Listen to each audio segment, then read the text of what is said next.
The room was laughing at Bruce Lee. 30 seconds later, nobody would be laughing. Johnny Carson was sitting behind his desk, smiling as the cameras rolled.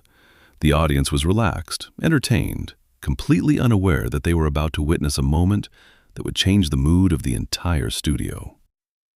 Across from Bruce stood a man who looked like he had been carved from stone. A world wrestling champion.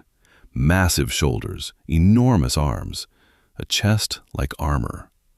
He was the kind of man who didn't need to threaten anyone. His size did the threatening for him. And beside him sat Bruce Lee. Smaller, lighter, almost impossibly calm. The contrast was so dramatic that the audience couldn't resist. Then the champion looked down at Bruce.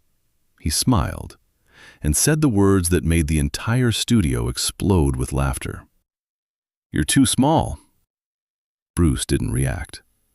The champion laughed. The audience laughed even louder. Johnny Carson looked toward Bruce, waiting for him to defend himself. Bruce didn't. He simply watched. And that was the first thing the champion misunderstood. He thought Bruce was intimidated. He had no idea Bruce was studying him. The champion stepped closer. "Seriously," he said, "look at the difference between us." He spread his arms. The audience laughed again. "You're fast. Maybe you're even one of the fastest men alive." He pointed at Bruce. "But speed doesn't matter when somebody actually gets his hands on you." Bruce finally looked up. The champion leaned closer. "What happens when someone my size grabs you?" Bruce's expression didn't change. Then he answered in a voice so calm that the audience almost missed the confidence behind it.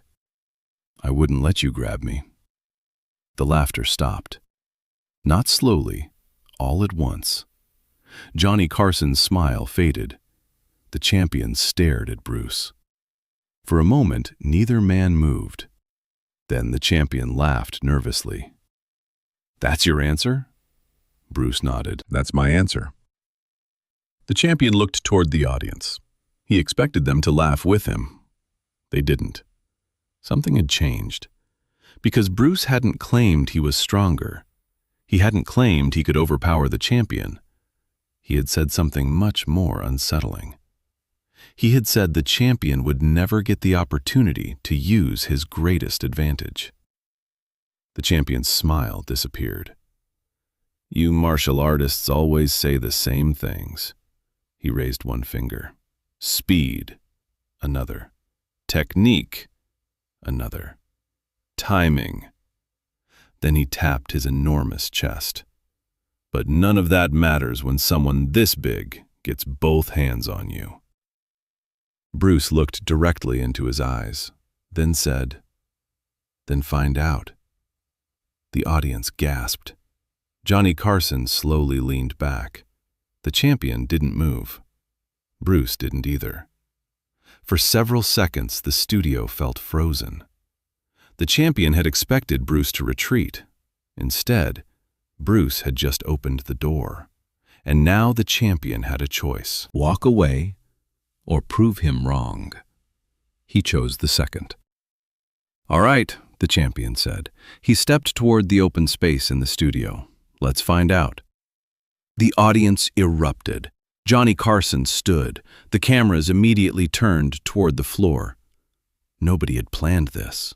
There was no official match, no prepared demonstration, no script telling them what would happen next, but suddenly every camera was pointed at Bruce Lee. The champion walked into the center of the studio. Bruce followed. The difference between them looked almost absurd. The champion was enormous. Bruce looked almost delicate beside him. But Bruce wasn't nervous. He wasn't bouncing on his feet. He wasn't raising his fists dramatically. He simply stood there, relaxed, still, watching. The champion smiled again. "Last chance." Bruce said nothing. The champion raised his hands. "Ready?" Bruce gave a small nod. And then the champion attacked. His hand shot forward with shocking speed. The audience screamed, but Bruce was gone. The champion's hand closed around empty air. Bruce was already several feet away. A stunned murmur swept through the room. The champion turned. Bruce was standing exactly where he didn't expect him to be. Calm, silent. The champion frowned. He moved again, this time faster. A step, a reach, a grab, nothing. Bruce slipped sideways. The champion turned again. Bruce was already behind the line of attack. The laughter had disappeared completely. Now the audience was watching every inch of Bruce's body, every footstep, every movement, every breath. The champion tried again and again. Each time, Bruce moved at the last possible instant.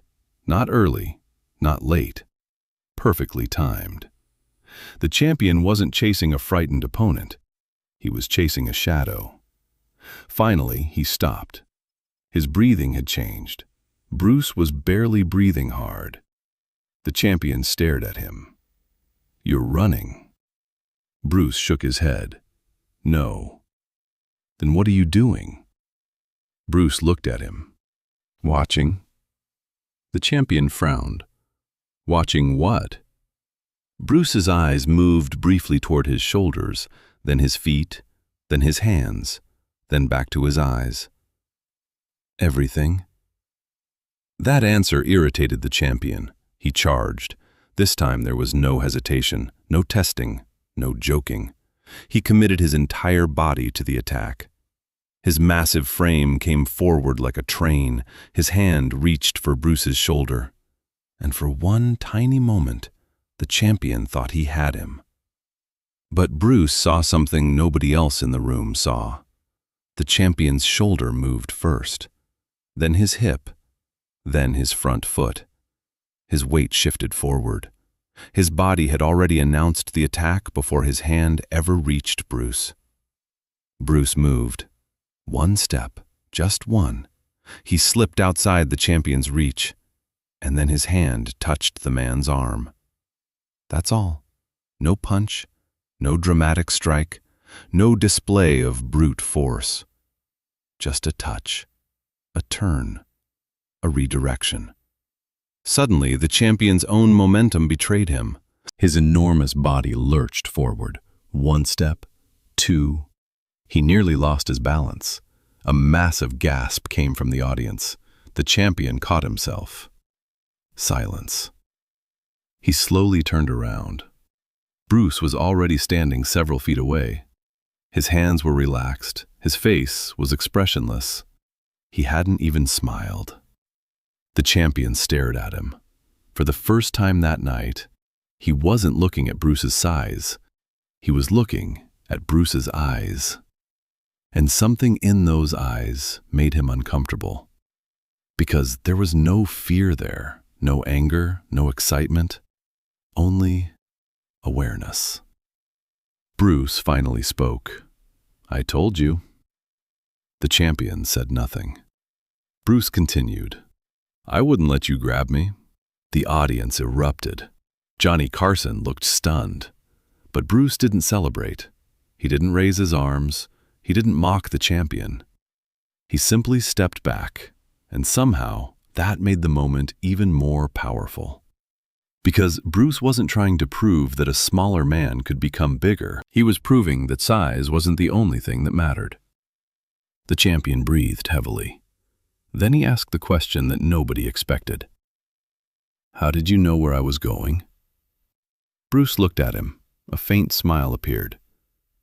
"You told me." The champion frowned. "I didn't say anything." Bruce's answer was quiet, almost a whisper. "Your body did." The room fell silent again. Bruce pointed toward the champion's shoulders. "Before you moved, your shoulder moved. Then his feet. Your feet changed. Then his chest. Your breathing changed." The champion stared at him. Bruce continued. "You thought you were attacking me." A pause. But you were telling me what you were going to do. Johnny Carson leaned forward. The audience was completely silent. The champion looked down at his own hands. For the first time, he seemed to understand. His greatest advantage wasn't only his strength, it was also his confidence. And that confidence had made him predictable. Bruce looked at him, then delivered the sentence that hit harder than any punch could have. Your biggest advantage became your biggest weakness. The champion slowly raised his eyes. Bruce continued, You believed I was too small. A long pause. So you never thought I would be watching you. Nobody moved. Nobody laughed. Nobody whispered. The entire studio was listening, and the champion finally understood the mistake he had made. He had walked into the confrontation believing Bruce needed to prove that he was strong. But Bruce had never accepted that challenge. He had changed the question. The champion wanted to know who was stronger. Bruce wanted to know who could control the moment. And that difference was everything. The champion looked at Bruce for several seconds. Then something happened that nobody in the audience expected. He extended his hand. Bruce looked at it, then shook it. The champion nodded. You're not too small. The audience applauded. But the champion wasn't finished. He looked at Bruce and said, I was looking at the wrong thing. The applause grew louder. Johnny Carson shook his head in disbelief. Bruce simply smiled, then walked back toward his chair. No victory pose, no celebration, no attempt to humiliate the man who had mocked him. Because Bruce understood something the champion had only just learned. The strongest person in the room isn't necessarily the person with the biggest muscles. Sometimes strength is knowing when not to fight strength with strength. Sometimes victory happens before the first real blow is ever thrown.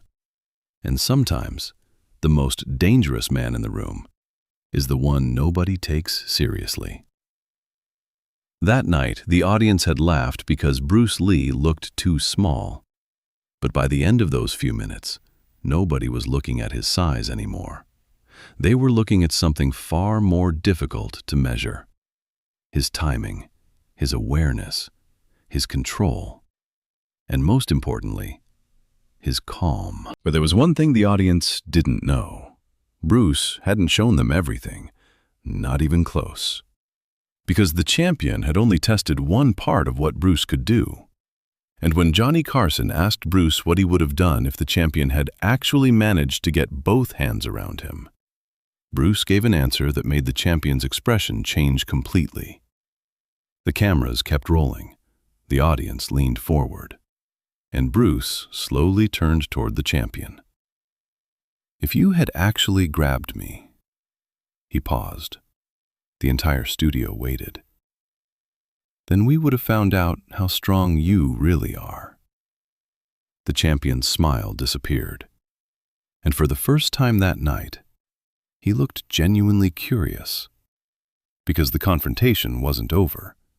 It had only just begun. The room was still buzzing. The champion had just shaken Bruce Lee's hand. The audience had applauded. Johnny Carson was smiling again. For a moment, it looked like the tension was finally gone. But Bruce wasn't smiling anymore. He was watching the champion, and the champion was watching Bruce. Something had changed between them. The jokes were gone. The laughter was gone.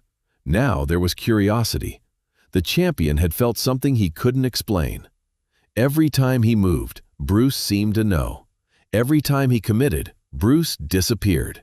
And when the champion finally thought he had forced Bruce backward, Bruce had turned his own momentum against him. But there was one thing the champion couldn't accept. He had been beaten at his own game. Not by strength, not by size, by timing.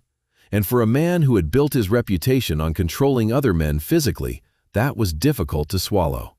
He looked at Bruce. You said something before. Bruce remained silent. The champion stepped closer. You said if I grabbed you, we'd find out how strong I really am. Bruce nodded. The champion smiled. "Then maybe we should find out." The audience reacted immediately. A wave of excitement moved through the studio. Johnny Carson looked between them. "Are you two serious?" The champion laughed. Bruce didn't. That was when Carson realized something. This wasn't about proving who could beat whom anymore. The champion genuinely wanted another chance. He wanted to understand Bruce, and Bruce seemed willing to give him one. The champion walked back toward the center of the floor. This time, however, he didn't rush. He didn't throw a punch. He didn't reach. He simply stood there. Bruce followed. The champion looked down at him. "I'm not going to chase you this time." Bruce nodded. "Good." The champion frowned. "Why?" Bruce answered, "Because now you're thinking." The audience laughed nervously. The champion smiled, then lowered his stance. "Let's see how long that lasts." Bruce raised his hands, and suddenly the atmosphere changed. There was no laughter now, no playful energy. The audience could feel that this was different. The champion wasn't trying to entertain them anymore. He wanted an answer. He wanted to know whether Bruce's calmness would survive when there was nowhere left to run. The champion moved forward, slowly. Bruce moved backward. One step. The champion followed, another. Bruce moved again. The champion didn't reach. He simply followed, step by step, watching, waiting. Bruce's eyes never left him. The distance between them became smaller, then smaller, then smaller. The champion suddenly moved. Bruce slipped away. But this time, the champion stopped immediately. He didn't turn, he didn't chase, he simply reset. Bruce looked at him, and for the first time, Bruce smiled. The champion noticed. "What?" Bruce said. "Better." The champion laughed. "Better." Bruce nodded. "You're learning." The audience reacted. The champion shook his head. "Don't get comfortable." He moved again. Bruce avoided him, again and again. But now something was different. The champion was adapting. He stopped making the same movement twice. He stopped overcommitting. He stopped letting his shoulders reveal his intention. He began using small movements, feints, false steps, sudden pauses. The very things Bruce had used against him moments earlier. Now the champion was trying to give Bruce nothing to read. And for the first time, Bruce had to think. The audience noticed. Johnny Carson noticed. The champion noticed. Bruce's eyes narrowed slightly. The champion smiled. "Now who's watching?" Bruce didn't answer. The champion took another step. Bruce moved. The champion followed. Bruce changed direction. The champion changed with him. Suddenly, the champion's enormous hand came forward. Bruce moved, but this time, the champion wasn't reaching for where Bruce was. He was reaching for where Bruce was going. His fingers came dangerously close. The audience gasped. Bruce pulled away. The champion smiled. "Almost." Bruce looked at him, then nodded. "Very good." The champion laughed. "I thought you said I was predictable." Bruce answered, "You were." The champion's smile faded. "And now?" Bruce paused. "Now you're becoming dangerous." That sentence changed everything. Because Bruce wasn't mocking him, he meant it. The champion had finally stopped trying to prove that he was stronger. He had started trying to understand. And that was when the real contest began. The champion suddenly lowered his hands. "Let's make this simple." Bruce waited. "No tricks." Bruce raised an eyebrow. "No tricks?" The champion smiled. "You know what I mean." He pointed to his own chest. "If I can control you for 3 seconds, you admit I was right." Bruce looked at him. "And if you can't?" The champion hesitated. Bruce smiled. "You already know the answer." The audience erupted. Johnny Carson laughed. The champion shook his head. "All right." He stepped forward. This time he didn't attack. He opened his arms. "Come closer." Bruce didn't move. Why? So I can grab you? Bruce smiled. Exactly. The audience laughed. The champion suddenly moved. His arms closed around Bruce. For a fraction of a second, it looked like he had finally succeeded. The audience gasped. The champion's hands locked. Bruce was inside his grip.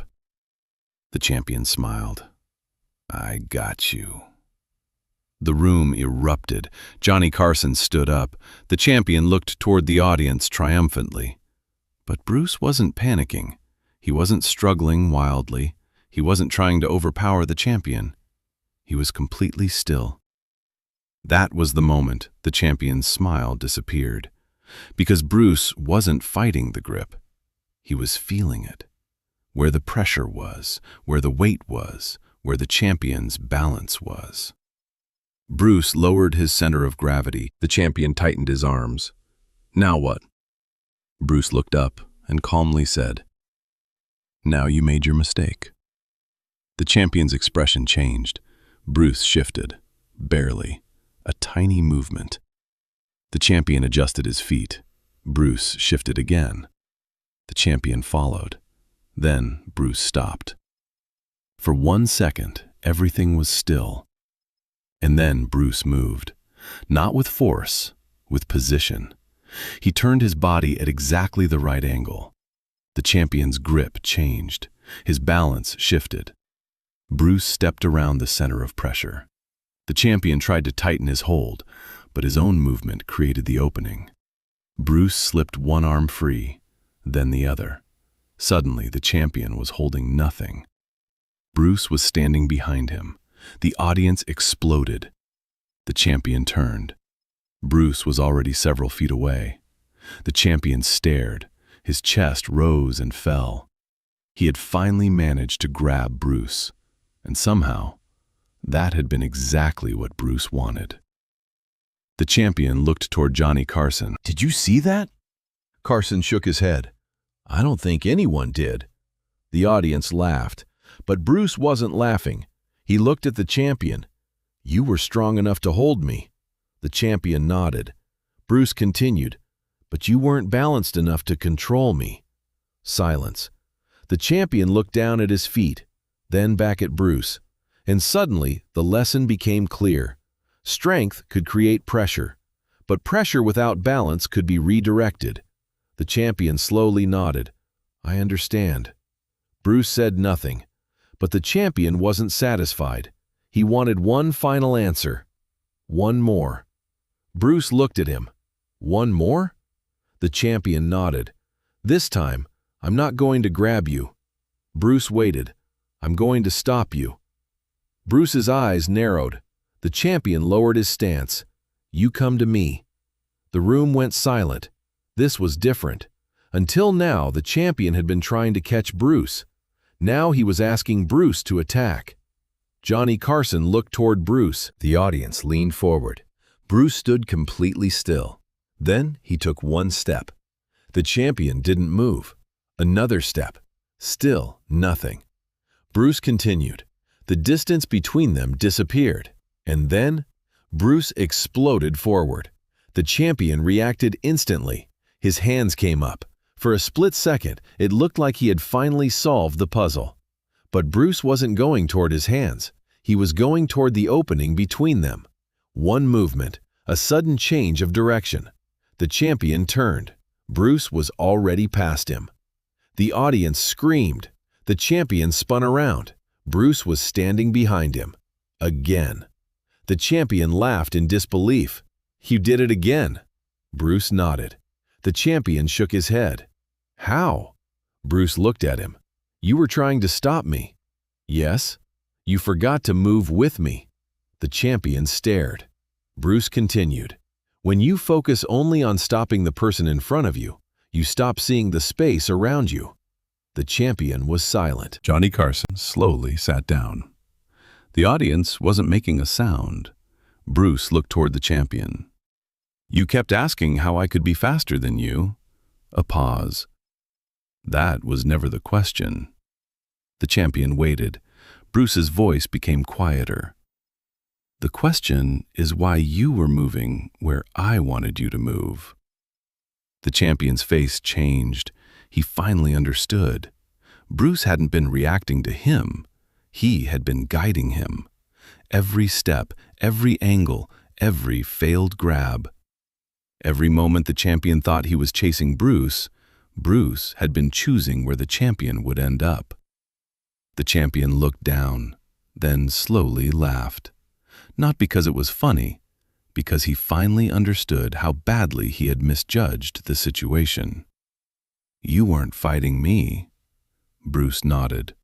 No. The champion looked up. You were controlling me. Bruce didn't answer immediately. Then he said, I was giving you choices. The champion frowned. And every choice led where you wanted? Bruce nodded. Exactly. The studio fell silent. Johnny Carson looked at Bruce.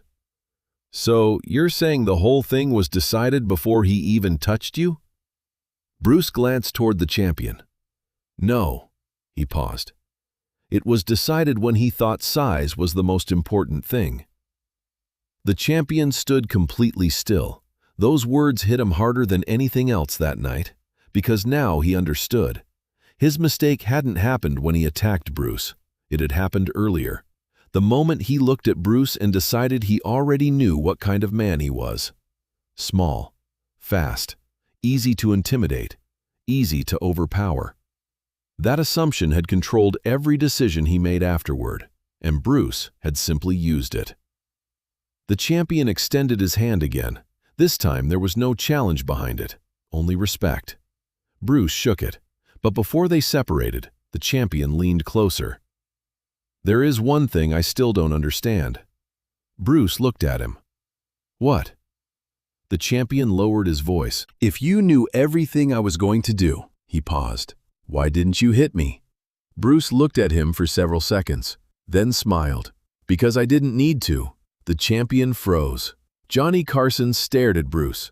The audience erupted. But beneath the applause, something else was happening. The champion wasn't offended. He was thinking.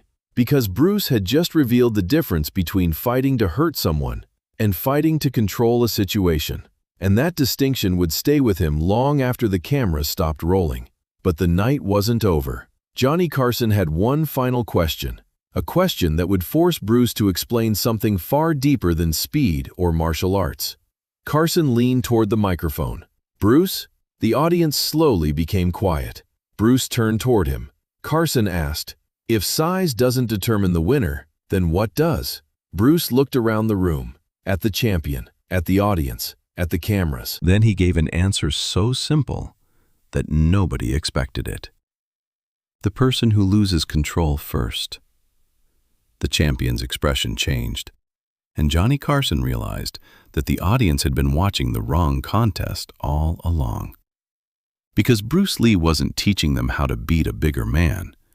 He was teaching them something much more dangerous.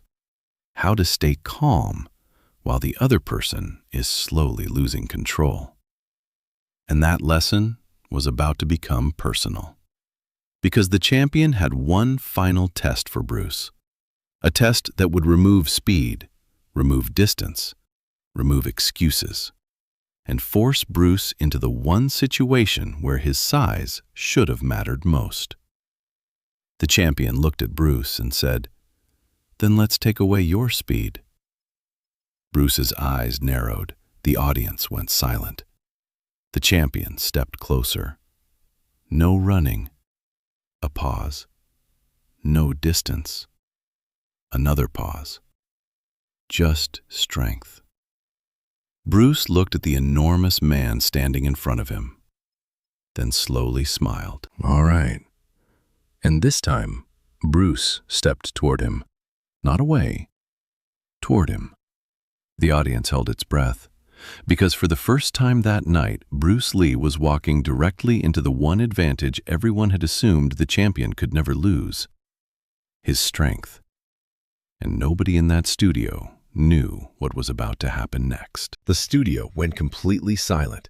Bruce Lee had just walked toward the one thing everyone believed he should have been avoiding. the champion's strength. No distance, no running, no slipping away, no space to disappear into. Just two men standing face to face beneath the bright studio lights. Johnny Carson watched from behind his desk. The audience leaned forward.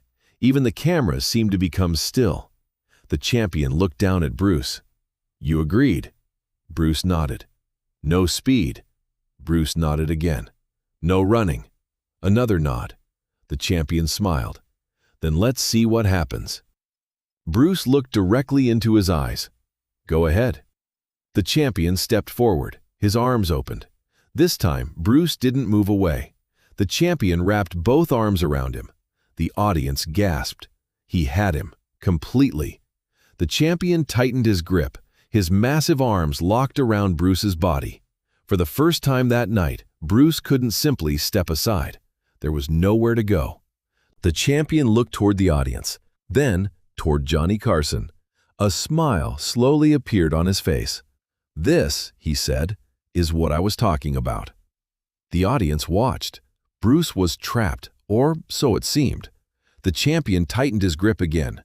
Bruce remained completely still. The champion whispered, "Now what?" Bruce didn't answer. He simply breathed, slowly, calmly. The champion squeezed harder. Bruce's expression didn't change. "Come on," the champion said. Bruce looked up, then said quietly, "You're still thinking about strength." The champion frowned. "What else is there?" Bruce answered, "Position." The champion's smile disappeared. Bruce shifted his feet, not dramatically, just enough. The champion adjusted. Bruce shifted again. The champion followed. Then Bruce stopped. For a moment, neither man moved. The champion had all the physical advantages. He was heavier, stronger, larger. His arms were locked. Bruce couldn't simply overpower him, but Bruce wasn't trying to. He was waiting, feeling, listening. The champion's breathing, the pressure of his arms, the position of his feet, the angle of his hips, the distribution of his weight, everything. Bruce had spent the entire night watching movement. Now he was watching stillness. And the champion didn't realize that stillness could be just as revealing. The champion squeezed again. Bruce suddenly lowered his weight. The champion instinctively adjusted. That was the opening.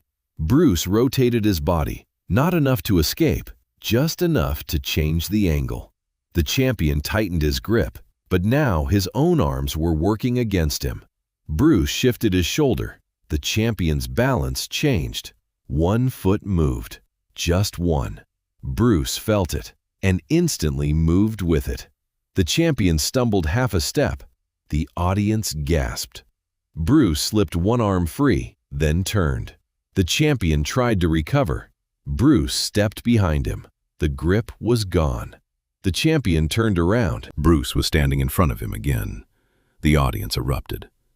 The champion stared at Bruce. He looked down at his hands, then at Bruce. "You escaped." Bruce shook his head. "No." The champion frowned. "What do you mean, no?" Bruce answered, "You released me." The champion froze. Because technically, Bruce was right. The champion had moved his own body into a position where his grip could no longer control Bruce. Bruce hadn't broken the grip through brute force. He had allowed the champion to create the opening himself. The champion laughed quietly. "You really don't fight the way normal people fight." Bruce smiled. "That's the idea." Johnny Carson leaned forward. "Bruce, I have to ask." Bruce turned. Carson pointed toward the champion. "Could you actually beat him if this were a real fight?" The audience became quiet. The champion looked at Bruce. For the first time, there was no arrogance in his expression. He genuinely wanted to hear the answer. Bruce looked at him, then said, "That's the wrong question." Carson raised an eyebrow. "The wrong question?" Bruce nodded. "The question isn't whether I can beat him." He looked at the champion. "The question is whether I can control myself." The studio became silent. Bruce continued, "Because if I lose control," he paused, "then his strength becomes important." The champion listened carefully. "But if I stay calm," Bruce looked around the room, "then I can see what is happening." He touched his own chest. "Fear makes you rush." He pointed toward the champion. "Pride makes you commit." Then he looked toward the audience. "And anger makes you predictable." Nobody moved. Bruce had stopped talking about fighting. Now he was talking about people. The champion slowly nodded. Bruce continued, "The strongest person isn't always the person who can hit the hardest." A pause. "Sometimes," he looked directly at the champion, "it's the person who doesn't need to prove anything." The audience erupted into applause. The champion stood quietly, then slowly walked toward Bruce. For a moment, everyone wondered if he was going to challenge him again. Instead, he stopped directly in front of Bruce and extended his hand. Bruce shook it. The champion smiled. "I understand now." Bruce nodded. The champion looked toward the audience. "I thought he was too small." He looked back at Bruce. "I was measuring the wrong thing." The room erupted again. Johnny Carson laughed. "Well, I think we've learned something tonight." The champion smiled. "Apparently I have." But Carson wasn't finished. He turned toward Bruce. "You know what fascinates me?" Bruce waited. "You never looked angry." Bruce smiled slightly. "Why would I?" Carson laughed. "Most people would be terrified standing next to that man." Bruce glanced at the champion, then answered, "Fear makes you look at the person." He paused. "Calm makes you look at the situation." The room fell silent. That sentence stayed there. Simple, powerful, impossible to ignore. The champion nodded slowly, because he knew exactly what Bruce meant. He had spent the entire confrontation looking at Bruce. Bruce had spent the entire confrontation looking at everything else. The feet, the shoulders, the breathing, the balance, the distance, the intention, the moment, and perhaps most importantly, the mind. The cameras continued rolling. The audience began applauding again. But Bruce wasn't celebrating. He simply walked back toward his chair. The champion remained standing for a moment. Then he looked down at himself, at his massive arms, his enormous shoulders, the physical power that had intimidated opponents for years. And he smiled, because for the first time, he understood something he had never considered before. Being bigger wasn't the problem. Believing that being bigger made you unbeatable was. Johnny Carson watched Bruce sit down. Then he looked at the camera. "Ladies and gentlemen," he paused.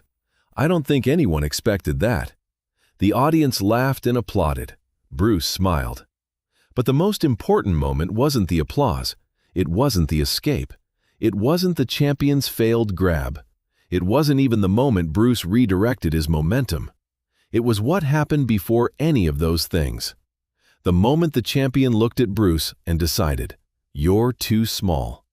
That sentence had contained the entire mistake. Because the champion had measured Bruce with his eyes, Bruce had measured the champion with observation. The champion had seen a smaller man. Bruce had seen movement. The champion had seen weakness. Bruce had seen patterns. The champion had seen a fight. Bruce had seen a problem. And while everyone else was watching the size difference, Bruce was watching the details. That was why the laughter disappeared. Not because Bruce suddenly became bigger, not because he magically became stronger, but because everyone in that room finally understood something they had missed from the beginning. Bruce Lee never needed to become the biggest man in the room. He only needed to remain the calmest. Years later, people would remember the image. The enormous champion standing beside the much smaller martial artist. The laughter, the challenge, the sudden silence. But the deeper lesson was never about size. It was about perception. Because people often fear what looks powerful. They see muscles, money, status, reputation, confidence, and they assume those things tell the whole story. They don't. Sometimes the person who looks the least dangerous is the person paying the most attention. Sometimes the quietest person has already noticed everything. And sometimes the person everyone underestimates is the person who understands the situation better than anyone else. Bruce looked at the champion one final time. The champion smiled, then nodded. No rivalry, no resentment, just respect. Bruce returned the nod, and that was the real victory. Not that he had escaped, not that he had embarrassed a champion, not that he had made the audience stop laughing. The real victory was that the champion walked into that room believing size determined power and walked out understanding that control begins in the mind. Johnny Carson's show continued. The cameras eventually moved on. The audience eventually went home. The lights eventually went out. But the lesson remained. Because the champion had asked Bruce Lee the simplest question imaginable. What would you do if someone my size grabbed you? Bruce had given him the answer without ever needing to shout. He wouldn't fight strength with strength. He would not panic. He would not waste energy trying to become what he wasn't. He would watch. He would adapt. He would wait. And when the moment came, he would move. That's what made Bruce dangerous. Not his size, not his muscles, not his reputation. His ability to stay completely calm while everyone else was trying to prove something. And perhaps that is why the champion's first words eventually became the most ironic words of the entire night. You're too small. Because by the end, nobody in that room was thinking about Bruce's size anymore. They were thinking about his control, his awareness, his discipline, and the quiet confidence of a man who never needed to convince the room that he was dangerous. He simply let the room discover it for itself. The champion had entered the studio believing he could overpower Bruce Lee. Instead, he discovered something far more valuable. Power isn't always about how much force you can produce. Sometimes, power is knowing exactly when you don't need to use any. And that night, when the laughter finally disappeared, the entire room learned the same lesson. Never mistake being small for being weak. Never mistake being calm for being afraid. And never assume you've already won, just because you look like the strongest person in the room.